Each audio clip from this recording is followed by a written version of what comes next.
ঠিকভাবে বুঝতে পারছো না বা পাওনি, তাদেরকে আমি আজকে একটা ভিডিও দেখাচ্ছি। এটাতে হলো প্রথমে বাইন্যান্সে ঢুকবা এবং ওয়ালেটে যাবা। যদি বাইন্যান্স আপডেট না থাকে তাহলে অবশ্যই আপডেট করে নিতে হবে। যদি বাইন্যান্স আপডেট না থাকে তাহলে অবশ্যই আপডেট করে নিতে হবে। আপডেট না থাকলে কিন্তু হবে না।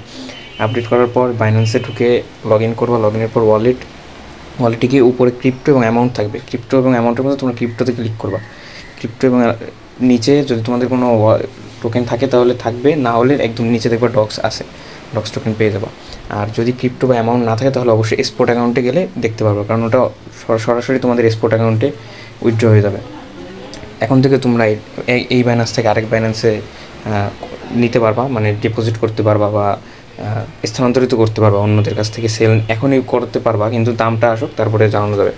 আর অনেকেই আছে যারা 10K প্লাস বা 20K প্লাস পেয়েছে, তাদের নিয়ে বলতেছি, যারা প্রথম 5 লাখের ভিতরে উইথড্র দিতে পেরেছো তাদের জন্য 20K প্লাস ডক্স পেয়েছো। আর যারা প্রথম 5 লাখের ভিতর যাওনি, যে কোনো টোকেন মানে অল্প হলেও দিয়েছো উইথড্র বাইন্যান্সে, তারা 10K প্লাস পেয়েছে। যারা প্রথম 5 লাখের ভিতরে তারা পেয়েছে 20K প্লাস। ঠিক আছে, এখন দেখা যাক, আল্লাহ ভরসা। 14 ঘন্টা বাকি আছে, মানে কালকে সন্ধ্যা 6টায় ইনশাল্লাহ দেখা আসবে, যদি আল্লাহ রহমত করে ভালো দাম হয় ইনশাল্লাহ।